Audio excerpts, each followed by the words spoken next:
Hello ವೀಕ್ಷಕರೇ, ನಮಸ್ಕಾರ. ನಮ್ಮ ಫುಡ್ ರೆಸಿಪಿ ಯೂಟ್ಯೂಬ್ ಚಾನಲ್ಗೆ ತಮಗೆಲ್ಲರಿಗೂ ಸ್ವಾಗತ.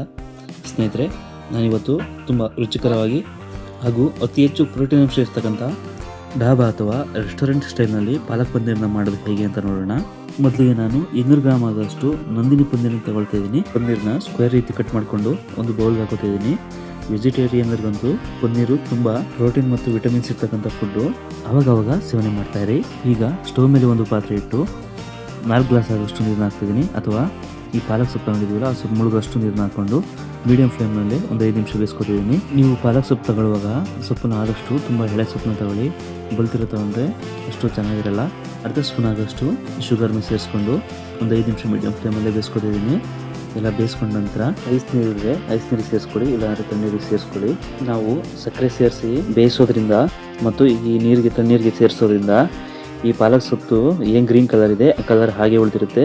ಅದರಿಂದ ಆ ರೀತಿ ಮಾಡ್ತಿರೋದು. ನಂತರ ವೀಕ್ಷಕರೇ, ಸ್ಟವ್ ಮೇಲೆ ಒಂದು ಕಡಾಯಿ ಇಟ್ಟು ಅದು ಬಿಸಿಯಾದ ನಂತರ 2 ಸ್ಪೂನ್ ಆಗೋಷ್ಟು ಅಡುಗೆ ಎಣ್ಣೆ, 1 ಸ್ಪೂನ್ ಆಗೋಷ್ಟು ತುಪ್ಪನ ಸೇರಿಸಿ ಮೊದಲಿಗೆ ಕಟ್ ಮಾಡಿರ್ತಕ್ಕಂಥ ಪನ್ನೀರ್ ಕ್ಯೂಬ್ಸ್ನ ಇದಕ್ಕೆ ಸೇರಿಸ್ಕೊಂಡು ಮೀಡಿಯಂ ಫ್ಲೇಮ್ನಲ್ಲೇ 2 ಸೈಡು ರೋಸ್ಟ್ ಮಾಡ್ಕೊತಾ ಇದ್ದೀನಿ. ನಂತರ ಅದೇ ಕಡಾಯಿಗೆ 1 ಸ್ಪೂನ್ ಜೀರಿಗೆ, 2 ಕರಿಮೆಣಸು, 2 ಲವಂಗ, 2 ಏಲಕ್ಕಿ, 1 ಇಂಚು ಚಕ್ಕೆ, 1 ಸ್ಟಾರು, 1 ಪಲಾವ್ ಎಲೆನ ಸೇರಿಸಿ 1 ನಿಮಿಷ ಹಂಗೆ ಬಾಡಿಸ್ಕೊತಾ ಇದ್ದೀನಿ. ಅದ್ರ ಜೊತೆಗೆ 2 ಮೀಡಿಯಂ ಸೈಜ್ ಈರುಳ್ಳಿನ ಸಣ್ಣದಾಗಿ ಕಟ್ ಮಾಡಿಕೊಂಡು ಸೇರಿಸ್ಕೊತಾ ಇದ್ದೀನಿ. ಜೊತೆಗೆ 2 ಒಣಮೆಣಸಿನ್ಕಾಯಿ, 1 ಗೆಡ್ಡೆ ಬೆಳ್ಳುಳ್ಳಿ, 1 ಇಂಚು ಶುಂಠಿ, 2 ಹಸಿಮೆಣಸಿನ್ಕಾಯಿನ ಹಾಕಿ ಹಂಗೆ ಸ್ವಲ್ಪ ಬಾಡಿಸ್ಕೊತಾ ಇದ್ದೀನಿ.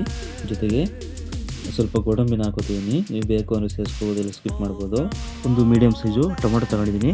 ಜೊತೆಗೆ ಸ್ವಲ್ಪ ಕೊತ್ತಂಬರಿ ಸೊಪ್ಪು, 1 ಸ್ಪೂನ್ ಆಗೋಷ್ಟು ಅಚ್ಚಕಾರದ ಪುಡಿ, 1 ಸ್ಪೂನ್ ಆಗೋಷ್ಟು ರುಚಿನ ಸೇರಿಸ್ಕೊಂಡು ಚೆನ್ನಾಗಿ ಮಿಕ್ಸ್ ಮಾಡ್ತಾಯಿದ್ದೀನಿ. ನಂತರ ಅರ್ಧ ಸ್ಪೂನು ಗರಂ ಮಸಾಲ ಹಾಕಿ ಎಣ್ಣೆಗೆ ಸ್ವಲ್ಪ ರೋಸ್ಟ್ ಮಾಡ್ಕೊಂಡ ನಂತರ ಅದನ್ನು ಒಂದು ಸಣ್ಣ ಜಾರ್ಗೆ ಹಾಕ್ಕೊಂಡು ಸಣ್ಣದಾಗಿ ಗ್ರೈಂಡ್ ಮಾಡ್ಕೊತಿದ್ದೀನಿ. ಮಸಾಲೆ ಪದಾರ್ಥಗಳೆಲ್ಲನೂ ಎಣ್ಣೆಯಲ್ಲಿ ಚೆನ್ನಾಗಿ ರೋಸ್ಟ್ ಮಾಡಿ ಗ್ರೈಂಡ್ ಮಾಡಿ ನಾವು ಈ ಪಾಲಕ್ ಪನ್ನೀರ್ ಮಾಡೋದ್ರಿಂದ ಸೇಮು ಡಾಬಾದಲ್ಲಿ ಯಾವ ಥರ ಇರುತ್ತೆ ಅದೇ ಥರ ತುಂಬ ಅಂದರೆ ತುಂಬ ಟೇಸ್ಟ್ ಕೊಡುತ್ತೆ. ನೀವು ಕೂಡ ಈ ರೀತಿ ಮಾಡಿ ನೋಡಿ. ಮಸಾಲೆ ಎಲ್ಲ ಗ್ರೈಂಡ್ ಮಾಡ್ಕೊಂಡ ನಂತರ ನಾವು ಮೊದಲಿಗೆ ಬೇಯಿಸಿರ್ತಕ್ಕಂಥ ಪಾಲಕ್ ಸೊಪ್ಪನ್ನ ಈಗ ಒಂದು ಜಾರ್ಗೆ ಹಾಕ್ಕೊಂಡು ಯಾವುದೇ ನೀರು ಸೇರಿಸದೆ ಹಾಗೆ ಸಣ್ಣದಾಗಿ ಗ್ರೈಂಡ್ ಮಾಡ್ಕೊತಿದ್ದೀನಿ. ನಂತರ ಸ್ಟವ್ ಮೇಲೆ ಒಂದು ಕಡಾಯಿ ಇಟ್ಟು ಅದು ಬಿಸಿಯಾದ ನಂತರ 2 ಸ್ಪೂನ್ ಆಗೋಷ್ಟು ಎಣ್ಣೆ, 1 ಸ್ಪೂನ್ ಆಗೋಷ್ಟು ತುಪ್ಪನ ಸೇರಿಸ್ತಿದ್ದೀನಿ. ನಾನು ಮನೆಯಲ್ಲಿ ಮಾಡಿರ್ತಕ್ಕಂಥ ತುಪ್ಪನ ಸೇರಿಸ್ತಿದ್ದೀನಿ. ನೀವು ಬೆಣ್ಣೆ ಅಥವಾ ತುಪ್ಪ ಏನಾದರೂ ಸೇರಿಸ್ಬೋದು. ಸೇರಿಸಿದ ನಂತರ ನಾವು ರುಬ್ಬಿಟ್ಟಿರ್ತಕ್ಕಂಥ ಮಸಾಲೆ ಎಲ್ಲನೂ ಸೇರಿಸಿ ಒಂದು ಪ್ಲೇಟ್ನ ಮುಚ್ತಿದ್ದೀನಿ. ಅದನ್ನು ಒಂದು 10 ನಿಮಿಷ ಬೇಯಿಸ್ಕೋಬೇಕಾಗುತ್ತೆ. ನೋಡಿ ವೀಕ್ಷಕರೇ, ತುಪ್ಪದಲ್ಲಿ ರೋಸ್ಟ್ ಮಾಡಿರೋದ್ರಿಂದ ಮಸಾಲೆ ಹೆಂಗೆ ಬೇಯ್ತಾ ತುಂಬ ಘಮ ಅಂತ ಇದೆ. ಈಗ ನಾನು ಬೇಯಿಸಿ ರುಬ್ಬಿಟ್ಟಿರ್ತಕ್ಕಂಥ ಪಾಲಕ್ ಸೊಪ್ಪನ್ನ ಸೇರಿಸ್ಕೊಂಡು ಜಾರಿಗೆ ಸ್ವಲ್ಪ ನೀರು ಹಾಕ್ಕೊಂಡು ಸೇರಿಸ್ಕೊತಿದ್ದೀನಿ. ನಿಮಗೆ ನೀರು ಯಾವ ಪ್ರಮಾಣದಲ್ಲಿ ಬೇಕಾಗುತ್ತೆ ಅಷ್ಟು ಸೇರಿಸ್ಕೊಳ್ಳಿ. ರುಚಿ ನೋಡಿ ಉಪ್ಪು ಖಾರನೂ ಕೂಡ ಸೇರಿಸ್ಕೋಬೋದು. ಈಗ ನಾನು ಒಂದು ಪ್ಲೇಟ್ನ ಮುಚ್ಚಿ ಒಂದು ಕುದಿ ಬರೋವರೆಗೂ ಬೇಯಿಸ್ಕೊಂಡು ಸ್ವಲ್ಪ ಒಂದು 1/4 ಸ್ಪೂನ್ ಆಗೋಷ್ಟು ಸಾಲ್ಟ್ನ ಸೇರಿಸ್ತಾ ಇದ್ದೀನಿ. ಮೊದಲಿಗೆ ನಾನು ಆ ಮಸಾಲೆಗೆ 1 ಸ್ಪೂನ್ ಆಗೋಷ್ಟು ರುಚಿ ಸೇರಿಸಿದ್ದೆ.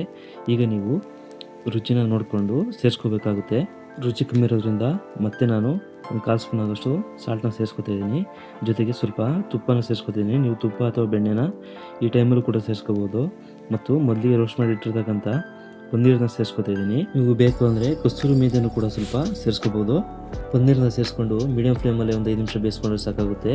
5 ನಿಮಿಷ ಬೇಯಿಸ್ಕೊಂಡೆ. ನೋಡಿ ವೀಕ್ಷಕರೇ, ಪಾಲಕ್ ಪನ್ನೀರ್ ಮಸಾಲ ರೆಡಿಯಾಗಿದೆ. ತುಂಬ ಚೆನ್ನಾಗಿ ಬಂದಿದೆ. ಈ ವಿಡಿಯೋ ಇಷ್ಟ ಆದರೆ ಲೈಕ್ ಮಾಡಿ, ಶೇರ್ ಮಾಡಿ, ದಯವಿಟ್ಟು ಸಬ್ಸ್ಕ್ರೈಬ್ ಮಾಡೋದನ್ನು ಮಾತ್ರ ಮರಿಬೇಡಿ. ಮುಂದಿನ ವಿಡಿಯೋದಲ್ಲಿ ಸಿಗೋಣ. ನಮಸ್ಕಾರ ವೀಕ್ಷಕರೇ.